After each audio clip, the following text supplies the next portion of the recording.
Tiada yang mustahil bagimu, Yesus, ku percaya padamu. Tiada yang mustahil Tuhan, tiada yang mustahil bagimu, Yesus, ku percaya padamu. Yesus, ku percaya padamu. Yesus, ku percaya padamu, percaya kepadamu. Yesus, ku percaya padamu.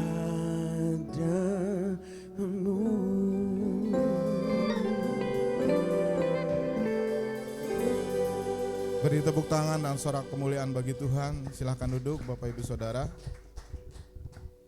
Saatnya kita akan merenungkan firman Tuhan. Tapi sebelumnya kita akan mendengarkan sebuah kesaksian pujian dari birthday girl, yaitu Winnie, yang hari ini pas berulang tahun yang keberapa Winnie? Saya persilakan.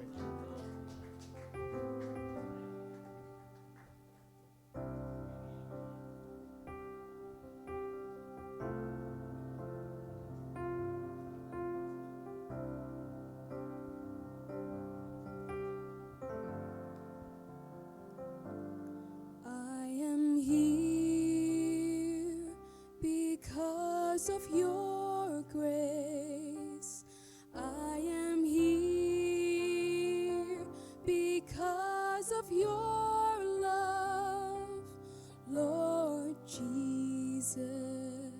I am so thankful for your grace abounds to me. I am here because of your grace. I am here because of your love, Lord Jesus. I am so thankful for your grace abounds to me. Thank you, Jesus. Jesus, Jesus, thank you, Jesus. It's only by your grace that I could live today. Forever I will praise your name.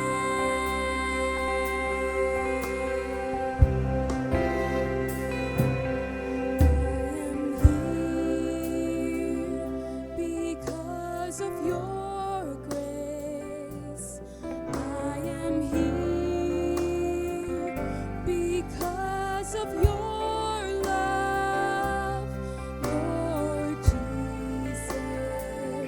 I am so thankful for your grace abounds to me. Thank you, Jesus.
Kita berdoa.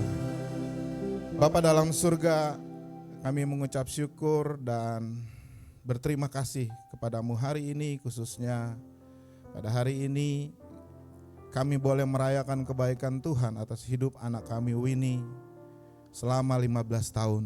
Terima kasih Tuhan untuk penyertaan-Mu atas dia dan juga atas kedua orang tuanya, sehingga Winnie boleh ada sebagaimana dia ada saat ini. Dan hari ini dia sudah mengucap syukur kepada Tuhan melalui pujian yang baru saja dia naikkan. Kami mau menatang dan menyerahkan kehidupan Winnie ke depan ke dalam tangan Tuhan. Biarlah Tuhan yang terus menuntun, memimpin dia Bapa. Di dalam studinya, di dalam semua kegiatan ekstrakurikulernya, di dalam pengembangan bakatnya. Biar semuanya boleh berjalan dengan baik dan progresnya semakin baik, semakin naik ya Bapak, sehingga dia boleh menjadi anak yang berprestasi, berguna kelak ya Tuhan, bagi keluarganya, bagi jemaat Tuhan, bahkan bagi masyarakat, dan terutama Tuhan bagi kemuliaan nama Tuhan. Biarlah Tuhan pakai dia Tuhan, pakai hidupnya untuk memuliakan Tuhan. Tuhan berkati dia dengan kesehatan, kepintaran dan hikmat untuk menjalani kehidupannya. Berkati juga kedua orang tuanya, Pendeta Yosua Jab dan Ibu Teli, supaya Tuhan juga yang menuntun mereka di dalam mendidik dan membesarkan Winnie, terutama di dalam takut akan Tuhan. Terpujilah namamu di dalam nama Tuhan Yesus. Kami juga berterima kasih kalau hari ini kami boleh berkesempatan untuk mendengarkan suara Tuhan. Tuhanlah yang berfirman pada hari ini, tegur kami Tuhan, lembutkan hati kami jika hati kami masih keras. Beri kami tuntunan hidup melalui firman Tuhan hari ini. Tolong kami dengan Roh-Mu yang kudus yang memberikan iluminasi ya Tuhan atas firman yang akan kami baca dan renungkan pada pagi hari ini. Terima kasih ya Bapa, berfirmanlah di dalam nama Tuhan Yesus Kristus. Haleluya. Amin. Shalom, selamat hari Minggu. Baik, langsung saja kita akan merenungkan firman Tuhan. Hari ini kita akan merenungkan firman Tuhan. Temanya adalah hidup adalah kesempatan. Terima kasih anak-anak, luar biasa. Saya sungguh diberkati setiap mereka melayani. Ya. Boleh tepuk tangan buat mereka. Luar biasa ya. Nanti di Badayut ada hadiah spesial nih. Nah, ditunggu nanti waktunya ya. Dari saya. Oke, saudara-saudaraku. Saudaraku, bayangkan ya kalau misalnya ada sebuah bank, ya mungkin namanya Bank Jago ada ya, atau Bank Ago, ya, atau Bank Johan, Bank Kotan, whatever gitu ya, menawarkan kepada saudara untuk buka rekening, dan setiap pagi ke rekening saudara akan disetorkan uang sebesar 86.400.000. Saudara boleh pakai untuk apa aja gitu ya. Saudara boleh belanja pakai kartu ATM atau pakai QRIS. Tetapi pada malam harinya atau saudara pakai atau tidak, bank akan menolkan saldo saudara. Sisa dana di rekening saudara akan jadi nol lagi, semua dihabiskan. Kira-kira apa yang akan saudara lakukan setiap hari? Hah? Ya, belanja ya. Beli apa? Beli mobil, beli handphone, ya. Apa? Kasih pendeta gitu ya. Nggak usah Pak, saya juga punya soalnya. Ya, saya juga punya 86 juta gitu ya. Tentu kita akan menggunakan saldo itu dengan sebaik-baiknya, karena nanti sore, nanti malam hilang. Ini adalah kesempatan yang pasti akan membuat kita selalu memanfaatkan, ya. Amin. Tapi tahu nggak saudara, ini kan cerita fiktif, tapi sebenarnya yang real adalah bahwa kita punya rekening seperti itu, yaitu rekening waktu. Setiap pagi, dalam tanda kutip, bank tersebut menyetor ke rekening saudara, rekening waktu, sebanyak 86.400 detik, 24 jam kali 60 kali 60. Dan setiap malam bank itu juga menghapus semua saldo waktu saudara yang tidak saudara gunakan untuk membelanjakannya, menginvestasikannya dengan tujuan yang baik. Setiap pagi ada saldo baru di rekening kita. Tetapi setiap malam saldo sisa kalau kita tidak gunakan itu hangus. Jika kita gagal menggunakan saldo pada hari itu, maka ya kita rugi sendiri. Karena nggak bisa ditarik lagi, nggak bisa dipindahkan di hari berikutnya. Kita harus hidup hari ini dari saldo yang ada, saldo waktu yang Tuhan berikan, dan kita harus membelanjakannya, menginvestasikannya ya dari saldo tersebut. Nah, hari ini kita diingatkan Tuhan bahwa Dia memberikan anugerah kepada kita berupa waktu yang jumlahnya terbatas, hanya 86.400 detik. Dan oleh karenanya kita harus sungguh-sungguh menggunakannya, memanfaatkannya, waktu yang Tuhan anugerahkan untuk kebaikan kita, untuk kebaikan sesama, dan juga untuk memuliakan Tuhan yang sudah menyelamatkan kita. Mari kita baca firman Tuhan yang terambil dari surat Paulus kepada jemaat di Efesus, pasalnya yang kelima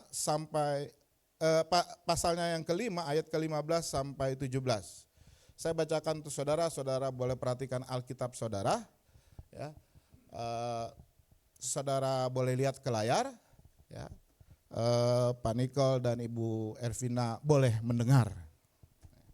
Karena itu perhatikanlah dengan seksama bagaimana kamu hidup. Janganlah seperti orang bebal tetapi seorang bijak. Dan pergunakanlah waktu yang ada karena hari-hari ini adalah jahat. Sebab itu janganlah bodoh tetapi usahakanlah supaya kamu mengerti kehendak Tuhan.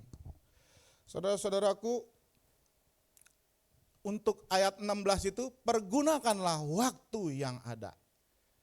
Waktu adalah kesempatan. Ayat 16 ini di dalam terjemahan yang lain, ya, saya membaca beberapa terjemahan yang lain. Kalau di kita TB1, TB2 itu sama. Pergunakanlah waktu yang ada. Alkitab itu kan aslinya bahasa Yunani lalu diterjemahkan ke seluruh bahasa. Di dalam terjemahan King James Version dikatakan redeeming the time. Kalimat pergunakanlah waktu yang ada diterjemahkan redeeming the time. Artinya tebuslah waktu. Sedangkan di dalam NIV dikatakan make the most of every opportunity. Artinya pergunakan dengan sebaik-baiknya setiap kesempatan. Kalimat yang berbeda tetapi intinya sama. Kita harus menggunakan waktu yang adalah kesempatan dari Tuhan sebaik-baiknya. Hidup ini adalah anugerah Tuhan. Setiap detik, setiap menit, setiap jam adalah sebuah opportunity. Sebuah kesempatan yang harus di-redeem. Saudara tahu redeem ya? Voucher. Kalau saudara dapat voucher, ya voucher Belanda.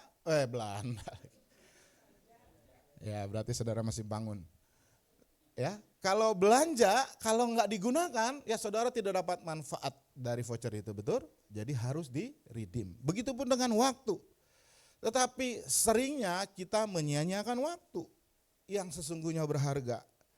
Kita hidup seolah-olah waktu itu nggak ada batasnya, bergulir terus, bertambah terus. Ya, tetapi sesungguhnya waktu kita cuma terbatas. Firman hari ini mengingatkan bahwa kita harus mempergunakan waktu yang ada. Karena apa? Hari-hari ini adalah jahat. Tuhan katakan hari ini adalah jahat. Artinya kita hidup di tengah-tengah dunia yang dikuasai oleh si iblis, yang penuh dengan godaan, yang penuh dengan tantangan, ya, yang penuh dengan orang jahat dan pengaruh jahat, yang mencoba menjerumuskan kita di dalam dosa dan membuat kita menjauh dari Tuhan. Oleh karena itu dikatakan kamu harus bijak, harus arif ya dalam menggunakan waktu yang Tuhan berikan. Supaya apa? Supaya hidupmu gak sia-sia. Supaya hidup saudara berbuah bagi kemuliaan. Mari kita lihat ayat yang pertama. ayat 15 ya. Apa yang Rasul Paulus katakan di dalam perikop ini? Dikatakan yang saya beri penekanan adalah perhatikanlah dengan sesama. Ayat ini mengajak kita untuk merenungkan kembali, ya, memperhatikan bahwa selama ini kita menjalani hidup seperti apa. Apakah kita hidup sesuai dengan kehendak Tuhan? Apa kita sudah jadi berkat bagi sesama dan juga berkat bagi Tuhan? Atau jangan-jangan kita hidup masih dalam dosa. Kita masih berkanjang dalam dosa dan hawa nafsu duniawi. Kita hidup hanya untuk diri kita sendiri, ya paling jauh paling untuk keluarga kita sendiri. Jadi Tuhan mengatakan, perhatikan hidupmu. Hidupmu jangan sembrono. Kata seksama bahasa Yunaninya tuh akribos. Saya tidak mau membuat saudara pusing, ya. Saudara dengarkan saja. Akribos itu kalau di dalam kamus Yunani artinya adalah benar, akurat, konsisten, dan sempurna. Jadi dalam hidup kita, di dalam waktu Tuhan, kita jangan sembrono seperti orang bebal katanya. Ya. Melainkan kita harus hidup benar, akurat, konsisten, dan sempurna. Paling enggak kita berusaha. Jangan hidup seperti orang bebal katanya. Orang bebal itu artinya hidupnya sembrono. Ya. Dia bodoh, ya, bodoh walaupun dia orang pintar, tetapi dia tidak peduli sehingga kebodohannya itu merusak hidupnya. Dan dia juga adalah orang yang bersungut-sungut, ya, dan dia tidak sadar bahwa hidupnya sebenarnya sedang masuk perangkap. Ya. Jadi yang pertama adalah orang yang hidupnya sembrono, lalu juga orang yang tidak menghiraukan Tuhan, orang yang nggak peduli sama Tuhan. Dan ini firman Tuhan katakan di dalam Mazmur 14 ayat 1 dikatakan orang bebal berkata dalam dirinya nggak ada Allah. Ya, jadi orang yang tidak takut akan Allah, padahal firman Tuhan mengatakan takut Tuhan adalah permulaan dari pengetahuan. Tetapi orang bodoh, orang bebal itu menghina hikmat dan didikan. Dan orang yang bebal ini juga adalah orang yang menyia-nyiakan waktu. Mereka membuang waktu, mereka malas. Ya. Lalu yang berikutnya adalah orang yang bebal itu adalah juga orang yang enggak bijaksana. Mereka tidak menghina didikan katanya. Dan dia tidak berakal. Ya. Sebaliknya kamu harus sebagai orang yang bijak. Ayat 15 katakan gitu. Harus menjadi orang yang arif. Yaitu orang yang selalu berusaha untuk memahami apa sih kehendak Tuhan dalam hidup. Mereka adalah orang yang menghargai waktu yang diberikan Tuhan. Mereka gunakan waktu mereka untuk hal-hal yang positif, produktif, dan terutama untuk melayani Tuhan dan sesama.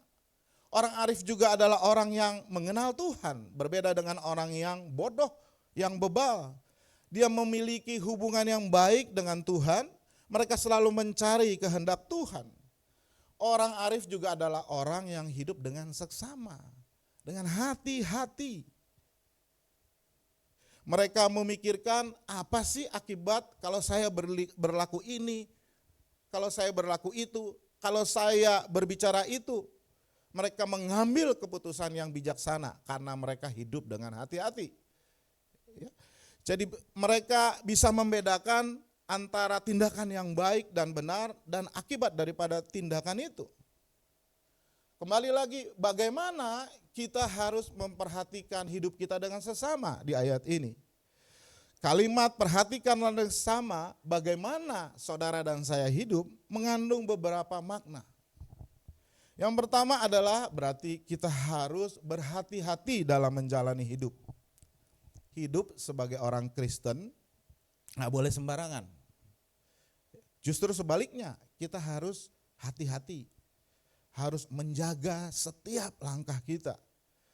Dan selalu ingat bahwa langkah kita itu bisa berdampak baik atau buruk bagi diri kita sendiri dan bagi orang lain. Selain berhati-hati, kita memperhatikan hidup kita dengan sama, itu mengandung arti hidup dengan bertanggung jawab. Memang setiap orang bisa melakukan apa saja.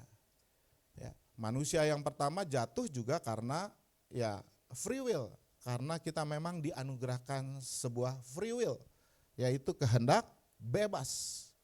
Ya.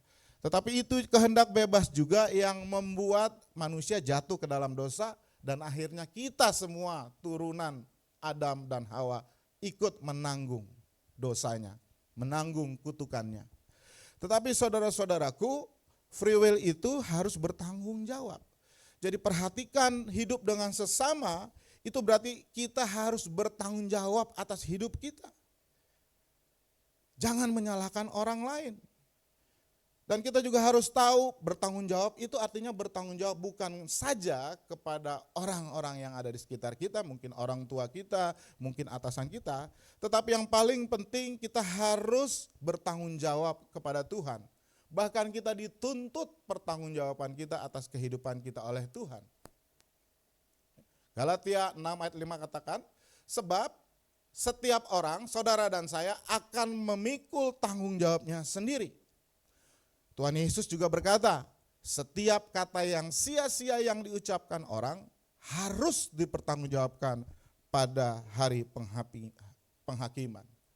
Rasul Paulus juga mengatakan, setiap orang di antara kita akan memberi pertanggungjawab tentang dirinya sendiri kepada Allah. Jadi ingat saudara-saudaraku, melangkah harus dengan tanggung jawab. Satu saat saudara akan diminta pertanggungjawaban, bukan saja kepada orang di dunia ini, tapi kepada Tuhan. Dan yang berikutnya saudara-saudaraku, melangkah dengan seksama itu berarti harus introspeksi.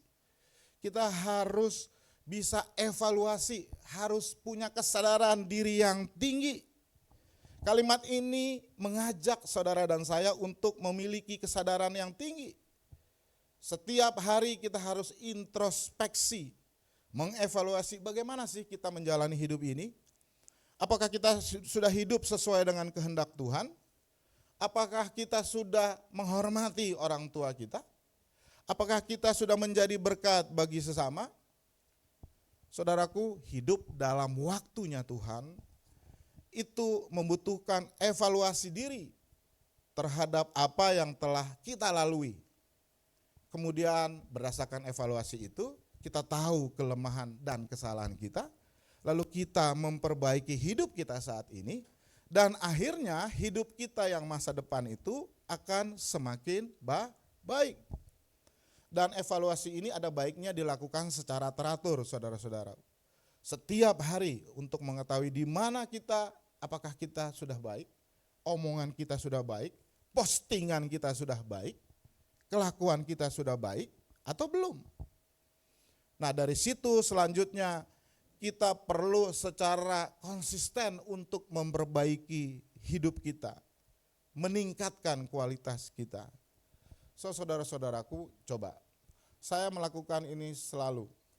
Setiap malam sebelum tidur, sebelum saya doa atau mungkin sesudah doa sampai akhirnya ngantuk, saya berpikir hari ini sejak saya bangun apa saja yang saya lakukan.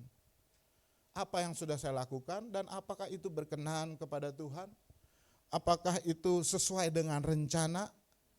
Ya, merenungkan bagaimana saya sudah menjalani hari tersebut. Apakah kita sudah melakukan hal-hal yang benar? Apakah saya sudah menjadi berkat buat sesama, buat teman-teman kita? Jadi saudara-saudaraku, sarana yang paling baik supaya kita introspeksi adalah firman Tuhan. Firman Tuhan katakan di dalam 2 Timotius 3 ayat 16, dia katakan firman itu bermanfaat. Untuk apa? Untuk mengajar, untuk menyatakan kesalahan, untuk memperbaiki kelakuan, dan untuk mendidik orang dalam kebenaran. Jadi kita harus membaca firman Tuhan sesering mungkin, merenungkannya, supaya firman Tuhan ini menjadi cermin. Seperti saya sekarang sedang bercermin, di depan itu cermin, tapi itu adalah firman Tuhan. Oh, hidup saya berkenan. Ini baik apa enggak? Dan seterusnya, saudara-saudaraku. Lalu perhatikanlah dengan seksama, itu juga adalah mengajak kita untuk mempunyai tujuan hidup. Banyak orang menjalani hidup enggak ada tujuannya. Mereka tidak pernah benar-benar memiliki tujuan. Saudara punya tujuan hidup? Mereka hanya bertahan hidup dari hari ke hari. Hidup mereka tetap berjalan ya begitu saja. Dan orang yang tidak mempunyai tujuan hidup, pada akhirnya mereka tidak pernah benar-benar melihat perubahan dalam diri mereka. Mereka tidak pernah lihat sesuatu yang spektakuler terjadi dalam hidup mereka. Apalagi orang lain, karena mereka nggak punya tujuan hidup. Ya. Dan kita bisa melihat orang-orang yang seperti ini di tempat kerja kita. Ya, banyak orang yang tidak punya tujuan hidup atau kehidupan pribadi seseorang. Sebenarnya Allah menciptakan manusia dengan tujuan. Di dalam Kejadian 1 ayat 28 dikatakan, beranak cuculah, bertambah banyak, penuhi bumi, taklukkan bumi, dan berkuasa atas bumi. Itu adalah tujuan Allah.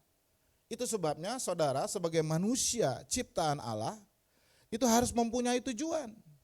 Di dalam kamus orang Kristen itu enggak ada istilah going with the flow. Hidup saya mengalir aja, enggak ada. Semua harus ada tujuan. Sungai aja mengalir ada tujuan. Ya. Rick Warren begini, ini bukunya baik sekali saudara-saudaraku. Judulnya adalah The Purpose Driven Life, artinya hidup yang didrive ya, oleh tujuan. Dikatakan tidak ada yang lebih penting daripada mengetahui tujuan Tuhan bagi hidup Anda. Tidak ada dapat yang menggantikan ketidaktahuan Anda akan tujuan tersebut. Kesuksesan tidak, kekayaan juga tidak, ketenaran juga tidak, kesenangan juga tidak. Tanpa tujuan, hidup adalah gerakan tanpa makna, aktivitas tanpa arah, dan kejadian tanpa alasan. Tanpa tujuan hidup, hidup adalah yang remeh-temeh dan tidak ada gunanya. Saudaraku, termasuk anak-anakku yang masih muda ini, periksalah dirimu. Saudara punya tujuan hidup yang jelas enggak? Jika saudara belum mempunyai tujuan hidup yang jelas, maka berdoalah kepada Tuhan. Mintalah petunjuk, tanya kepada Dia, Tuhan, apa yang Kau ingin aku lakukan dalam hidup ini? Jadi saudara-saudaraku, ayat 15 yang pertama, jalanilah hidupmu berhati-hati dengan seksama. Dan hal yang kedua yang Paulus katakan adalah ayat 16, dikatakan pergunakanlah waktu yang ada. Kita melihat tadi dalam terjemahan ya, dikatakan pergunakan waktu yang ada, tebus waktumu. Ya, kemudian make the most of every opportunity. Artinya buatlah yang paling baik dalam setiap kesempatan yang Tuhan berikan kepada saudaraku. Saudaraku, dalam Alkitab bahasa Yunani, kata waktu itu ada dua istilah. Yang pertama adalah kronos. Kronos itu adalah mengacu pada berlalunya waktu, hari, bulan, tahun, dekade, dan abad. Jadi kronologi, tahu ya kata kronologi? Ya, jadi itu adalah waktu-waktunya. Ya, Tuhan Yesus lahir 2000 tahun yang lalu. Ya, terus Allah menciptakan bumi 5000 tahun yang lalu. Tanggal 17 Agustus adalah hari kemerdekaan. Hari ini 9 Februari adalah ulang tahun Winnie. Itu adalah kronos, kronologi. Ya. Ini adalah cara kita mengukur waktu. Jadi sifatnya adalah kuantitatif. Tetapi ada kata kedua yang diterjemahkan oleh LAI sebagai waktu dalam Alkitab kita. Kita nggak bisa membedakan, yaitu kairos. Kairos adalah mengacu kepada kualitatif, bukan kuantitatif. Yaitu periode kesempatan yang terbuka untuk sementara waktu dan akan berakhir. Itu adalah kairos. Kita hidup dalam kronos, tetapi hidup waktu kita ini juga adalah kairos, ada batasnya. Ada awalnya dan ada akhirnya. Dan waktu ini secara kairos adalah saat yang tepat, adalah saat waktu yang ditentukan oleh Tuhan. Ya. Jadi kairos itu soal kualitas daripada waktu. Berbicara tentang rentang waktu yang pasti, waktu yang ada batas mulai dan akhirnya, dan ini sering kita sebut sebagai sebuah momen atau momentum. Dan dengan perkata lain, ini adalah kairos itu adalah sebuah waktu yang merupakan sebuah kesempatan. Kesempatan yang harus diraih. Kita meraih kairos dan menggunakannya dengan sebaik-baiknya. Dan kata ini adalah yang digunakan di dalam ayat 16. Ini bukan waktu, bukan jam, tetapi waktu dalam arti waktu yang dari Tuhan. Waktu kerajaan Allah. Di dalam bagian yang lain, ya dikatakan di sini kalau kronos itu kita menandai waktu, hari-hari apa aja. Tetapi kairos itu justru kita menandai, kita justru menjadikan waktu sebagai tanda, yaitu tanda akan kerajaan Allah. Istilah yang sama digunakan juga oleh Paulus dalam Kolose 4 ayat 5, dikatakan hiduplah dengan bijaksana terhadap orang-orang luar, pergunakanlah kairos, waktu dengan sebaik-baiknya.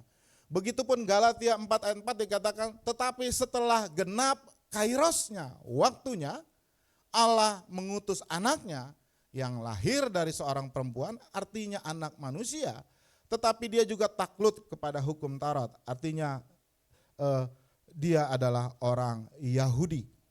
Ya.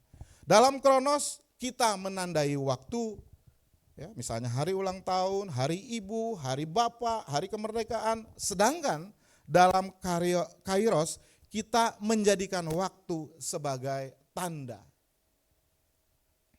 Ya. Oleh karena itu saudara-saudaraku, kita ini jangan hanya menandai waktu, oh kapan saya ulang tahun gereja dan lain sebagainya. Tetapi gunakanlah waktu yang tersisa ini untuk membuat tanda bagi kerajaan Allah. Kronos dan kairos. Saudara, aliran yang mana nih?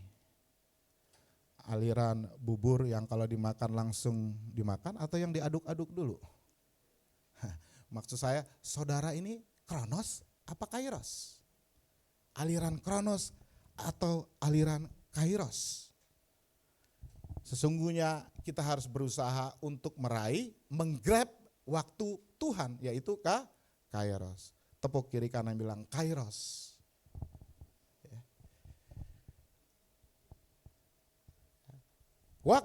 Jadi waktu sebenarnya adalah sebuah kesempatan. Kairos itu berarti sebuah kesempatan yang harus diridim, yang harus ditebus. Kairos atau waktu adalah periode yang penuh dengan kesempatan. Saudaraku, apakah saudara siap untuk beralih dari kehidupan kronos yang mengalir begitu saja, yang kronologis, ke kehidupan yang kairos? Sehingga saudara akan benar-benar fokus di dalam menjalani hidup saudara dan banyak momentum yang baik sebagai tanda yang baik dalam hidupmu. Dan tadi juga dikatakan kan menebus waktu, ya, redeeming time, menebus waktu itu artinya ya memanfaatkan untuk kemuliaan Tuhan. Kemudian menebus waktu juga berarti memanfaat waktu untuk pertumbuhan rohani. Redeeming the time itu artinya juga memanfaat waktu untuk melayani sesama dan juga mengingat akan kekekalan. Bukan hanya mengingat apa yang ada di dunia ini. Jadi redeeming the time mengingatkan kita bahwa hidup ini singkat dan sementara. Kita harus menggunakan waktu yang ada untuk mempersiapkan menghadapi kekekalan. Beberapa kali saya melayani ibadah penguburan atau ibadah penghiburan di mana ada jasad. Ada kebenaran yang pasti saudara-saudaraku di dalam situasi kematian manusia. Yang satu, bahwa waktunya itu singkat, cepat berlalu. Alkitab mengatakan seperti uap. Yang kedua, kebenarannya adalah manusia itu rapuh. Bisa sakit, bisa tiba-tiba ditabrak orang, lagi ngantri mau bayar tol, tiba-tiba ditabrak sama truk. Ya. Jadi manusia itu rapuh. Tetapi ada kebenaran yang ketiga, orang yang sudah di dalam Yesus itu adalah mati dalam Tuhan, di dalam kebahagiaan. Amin ya saudara-saudaraku. Ya.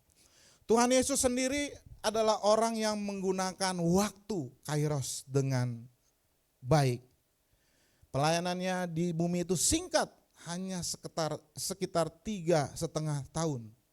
Namun ia menggunakan waktunya selama ada di dunia ini dengan sangat efektif. Dia mengajar, dia menyembuhkan, dia membangkitkan orang mati, dia melakukan mujizat, dan dia memberitakan tentang kerajaan Allah. Tokoh lain di dalam Alkitab yang juga bisa merebut kairos, menggunakan waktunya dengan baik adalah Rasul Paulus yang kita baca suratnya hari ini. Dia adalah seorang rasul yang sangat semangat, sangat giat memberitakan Injil. Walaupun mungkin dalam kehidupannya tidak seluruhnya itu berjalan secara kairos. Karena sebelumnya dia adalah orang yang menyiksa orang Kristen. Anti-Kristus dia. Ya. Sampai mungkin umurnya sekitar 30 tahun baru Tuhan Yesus panggil dia. Sampai akhirnya dia mati mungkin sekitar umur 80. Berarti enggak 100% hidupnya itu kairos. Mungkin hanya 30% dia cuman 30% dia menjalani hari-harinya dengan ya kronos, tetapi sisa waktunya itu benar-benar dia gunakan. Sekalipun dia menghadapi tantangan, penganiayaan, dicambuk dan lain sebagainya, tetapi sisa waktu hidupnya adalah waktu kairos yang dia rebut. Ya. Karena firman Tuhan dia katakan hari-hari ini adalah jahat. Jadi kita harus mempergunakan hari-hari ini adalah jahat. Amin ya saudara. Hari-hari ini memang jahat. Jadi Paulus mendorong kita untuk memanfaatkan kesempatan yang ada karena hari-hari ini jahat. Kita bisa lihat di berita-berita, kita hidup di dalam dunia yang value-nya mulai jahat, pengaruhnya jahat, dan dipenuhi dengan orang-orang jahat. Di Indonesia saja banyak pembunuh, banyak penipu, banyak koruptor, itu adalah orang-orang jahat. Apa yang dianggap benar sekarang dianggap salah, sebaliknya apa yang salah sekarang dianggap benar. Dan pada saat-saat ini memang iblis sedang tancap gas, karena hari Tuhan sudah semakin mendekat. Cara-cara dunia, hawa nafsu daging, itu terus berupaya untuk menjatuhkan manusia, mencengkram manusia. Itu sebabnya Paulus katakan, hati-hati, pergunakan waktu yang ada, kairos yang ada, karena hari-hari ini jahat. Dan semua yang jahat itu berasal dari si jahat. Kita masih lihat persekusi gereja saat ini. Dan orang Kristen. Di beberapa daerah tidak boleh ibadah, bahkan sekolah Kristen ada yang ditutup. Dan kita lihat iblis berhasil di Eropa, di mana banyak gereja di Eropa yang sudah kosong, bahkan ada beberapa yang sudah mulai dijual kepada bisnis untuk menjadi toko, bahkan untuk menjadi klub. Karena sudah sedikit orang yang datang ke gereja. Bahkan banyak negara di dunia ini yang melegalkan pernikahan sesama jenis. Apa yang salah menjadi benar hari ini. Di negara kita banyak kasus-kasus hukum yang justru menjadi sarana aparat hukum untuk mengeruk keuntungan pribadi. Kemarin kita dengar ada satu polisi yang dipecat. Jadi betapa bobroknya sekarang hati nurani mereka. Dunia ini adalah jahat. Bahkan di dalam gereja pun sadar atau tidak sadar banyak yang jahat mulai menyusup. Banyak hamba Tuhan yang jatuh karena persoalan uang, persoalan skandal seksual. Banyak aliran-aliran yang menyusup yang tidak percaya kepada Allah Tritunggal, yang menamakan diri lagi ada apa Kristen progresif dan lain sebagainya. Dan seterusnya saudara-saudaraku, banyak sekali yang jahat terjadi. Karena memang hari Tuhan sudah semakin dekat dan iblis sedang kerja keras. Rasul Petrus katakan, sadarlah, berjaga-jagalah, lawanmu si iblis berjalan berkeliling. Sama seperti singa yang mengaum-ngaum dan mencari orang yang dapat ditelannya. Hari ini adalah hari yang jahat. Jika kita ingin menghasilkan sesuatu dari hari-hari yang jahat, maka rebut waktumu, beli kesempatanmu, rubah yang jahat menjadi yang baik. Karena hari-hari yang kita jalani umumnya adalah hari yang jahat. Kesempatan untuk melakukan kebaikan itu enggak banyak, cuman sedikit.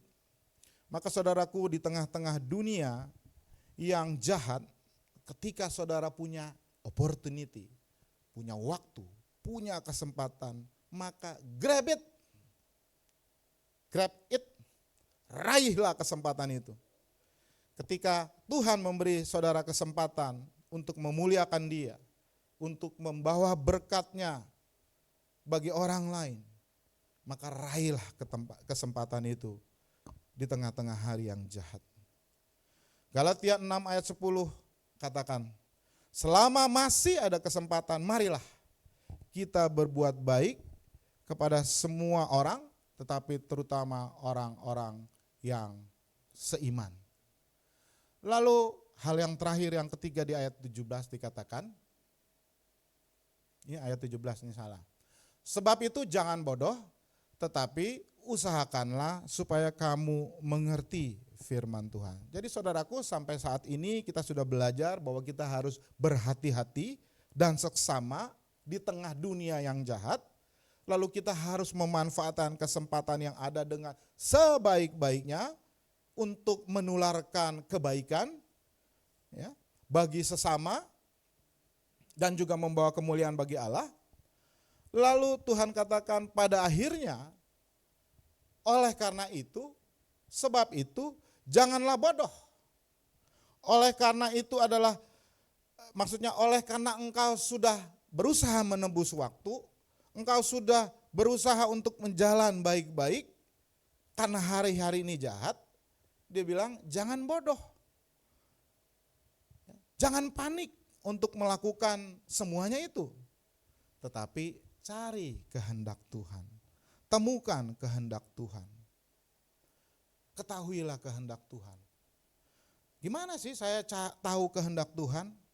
Tentu kalau kita mau tahu kehendak Tuhan, ya kita memahami firman-Nya.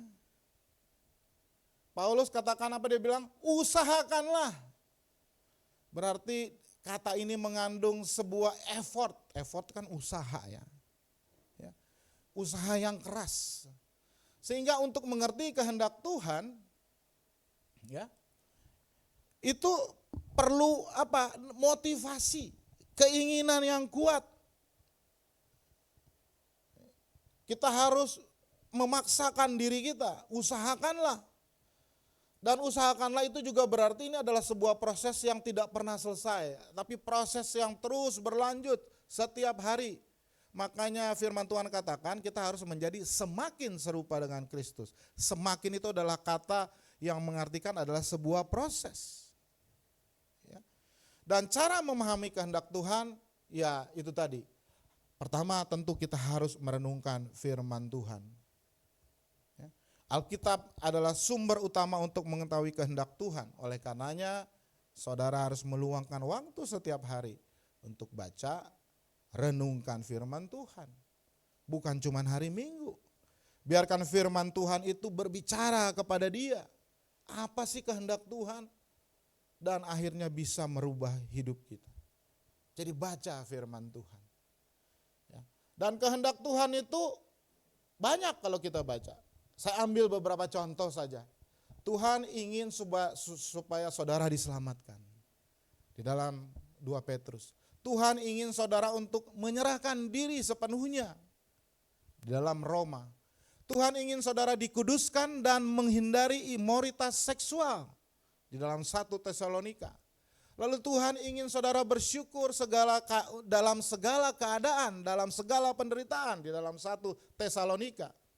Tuhan ingin saudara tumbuh di dalam keserupaan dengan Kristus. Ada banyak lagi, ada 10, 20 dan itu adanya di dalam Alkitab dan seterusnya, saudara-saudaraku. Ya. Jadi tentu untuk tahu kehendak Tuhan, yang pertama kita harus memahami firman Tuhan, yaitu dengan membaca dan merenungkannya. Tetapi yang kedua adalah berdoa.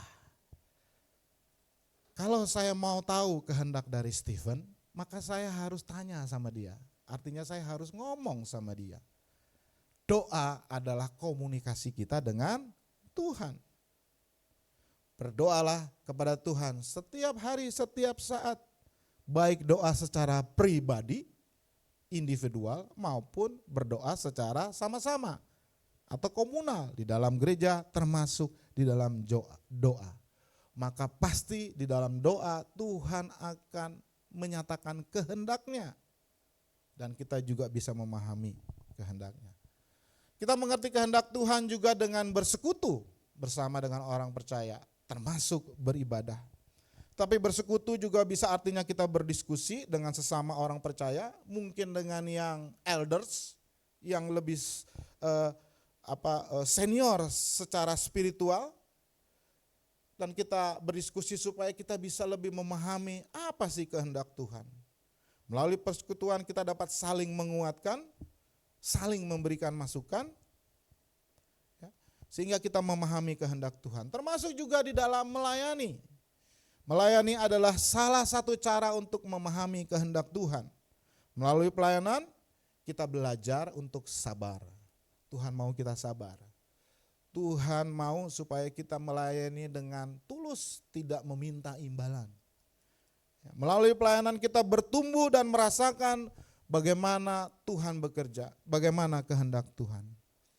Yang terakhir tadi saya sudah singgung juga, kita cari nasihat kepada konselor Kristen ya, terutama konselor Kristen. Ya. Ketika kita bingung dengan relasi kita dengan suami istri, relasi dengan orang tua, ya, dan kita pengen tahu apa kehendak Tuhan, maka kita boleh mencari nasihat orang-orang yang bijak. Saya undang anak-anakku untuk maju ke depan. Saudaraku, saat kita berulang tahun, seperti Winnie hari ini berulang tahun, beberapa waktu saya ulang tahun, kita nyanyi kan ya? Nyanyi kita apa? Panjang umurnya, enggak ya? Atau pendek umur, enggak mungkin ya? Pendek umurnya, enggak mungkin ya? Tapi pernah enggak kita sadari, faktanya memang ketika kita ulang tahun, umur kita tuh makin pendek. Bukan tambah 1 tahun, tapi berkurang 1 tahun. Betul enggak?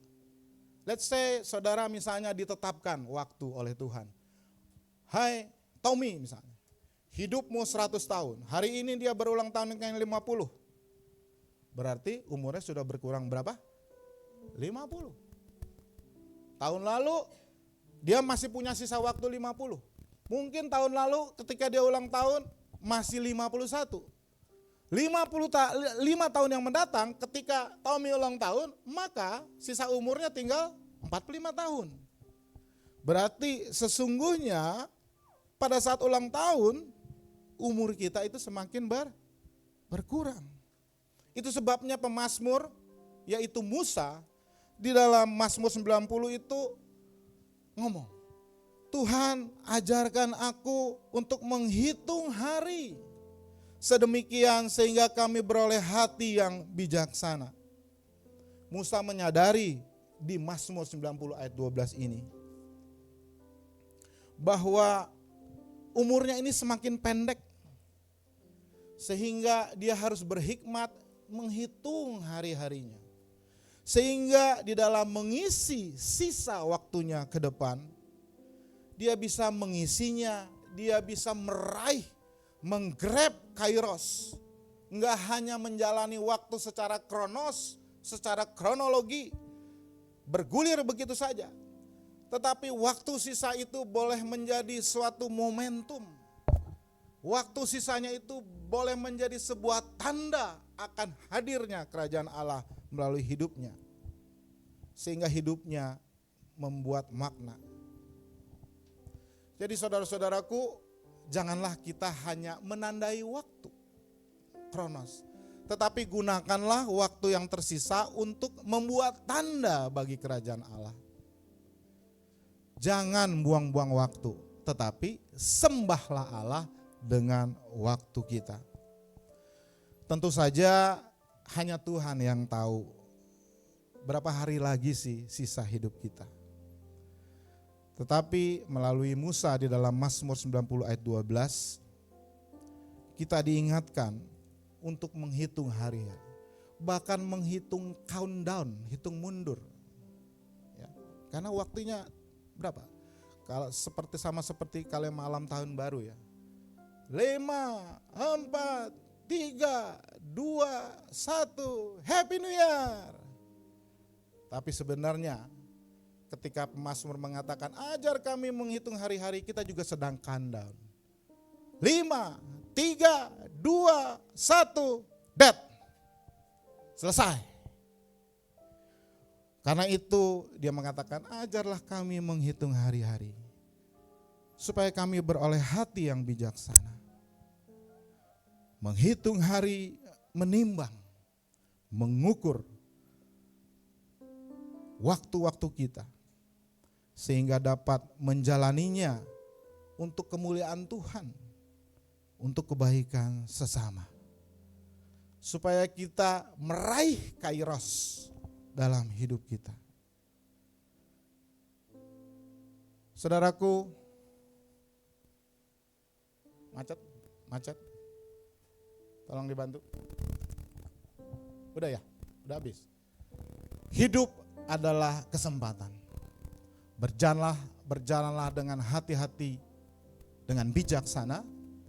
Manfaatkan kairos saudara, kesempatan saudara, dan temukan firman Tuhan. Amin. Saudaraku, sebagai doa dan respon, saya tidak akan berdoa, tapi mari kita berdoa bersama dalam nyanyian. Kita nyanyi lagu menghitung hari. Enggak ya? Ajar kami Tuhan, hitung hari-hari, agar kami beroleh hati bijaksana. Ulang lagi dari awal ya. Ajar kami Tuhan. Biarlah lagu ini menjadi doa respons kita kepada Tuhan. Menghitung hari-hari, agar kami beroleh hati bijaksana. Ajar kami Bapa hidup dalam jalan Bapa, hidup dalam jalan-Mu, agar semua rencana-Mu digenapi. Mari sembah Dia, katakan mulialah nama-Mu, mulialah nama-Mu Tuhan, dan ajaib jalan-Mu, pimpin kami di setiap waktu, besar setia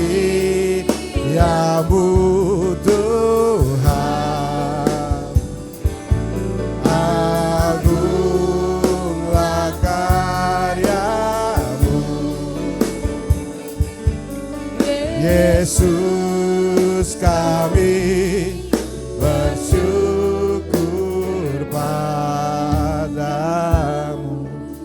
Mari saudara nyanyikan lagi ini sebagai doa respon saudara kepada Tuhan untuk firman hari ini.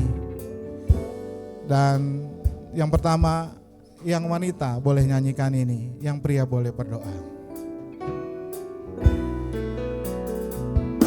Ajar kami Tuhan menghitung hari-hari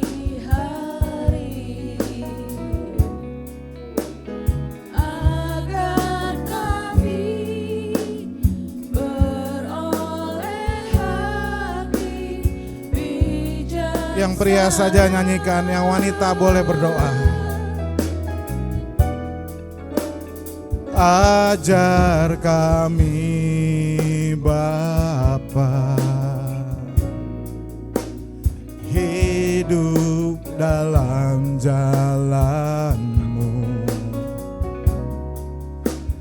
agar semua rencana-Mu digenapi.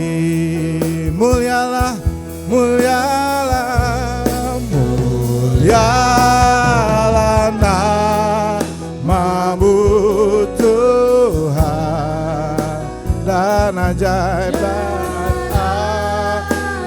jalan-Mu.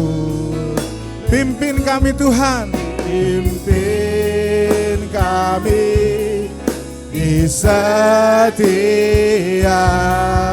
waktu.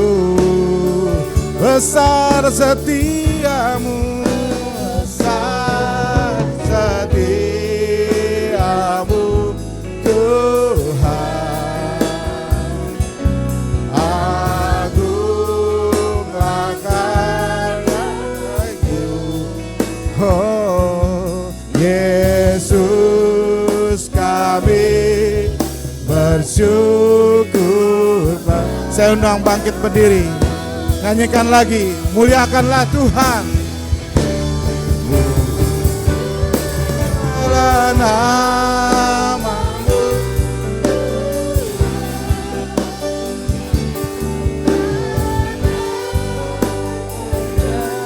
jalan-Mu.